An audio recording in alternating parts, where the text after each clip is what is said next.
बोला बोला छठी मैया की।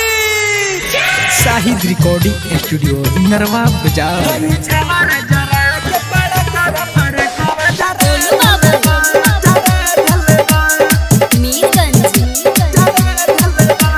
छठी घाटे जाए में दौरा सटा देले बा।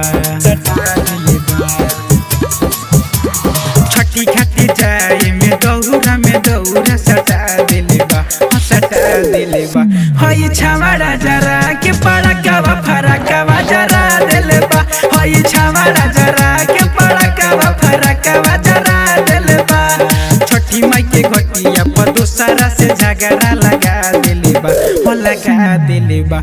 हई छावड़ा जरा के पड़कावा फरकावा जरा देले बा। हई छावड़ा जरा के पड़कावा फरकावा जरा देले बा। शाहिद रिकॉर्डिंग स्टूडियो नरवा बाजार।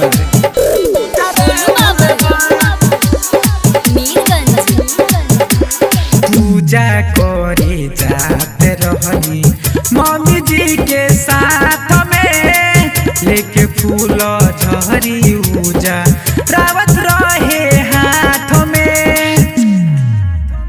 पूजा करे जाते रहनी मम्मी जी के साथ में, लेके फूल झरी पूजा रावत रहे हाथ में।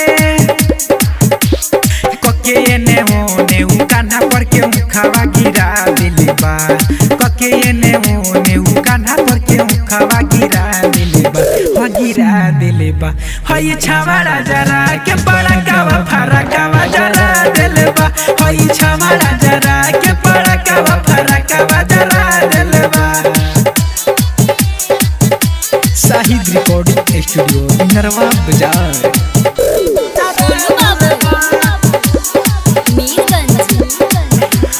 मोतीलाल मतलबी संदीप कैले बहुत शरारत।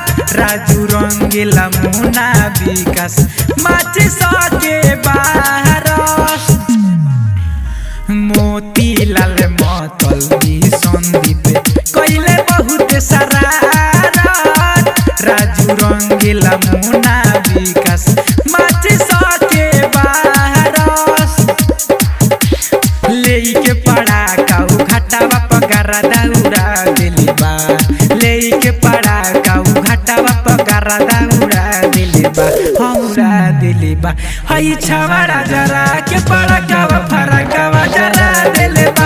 हई छावड़ा जरा के पड़कावा फरकावा जरा दिले बा। शाहिद रिकॉर्डिंग स्टूडियो नरवा बाजार।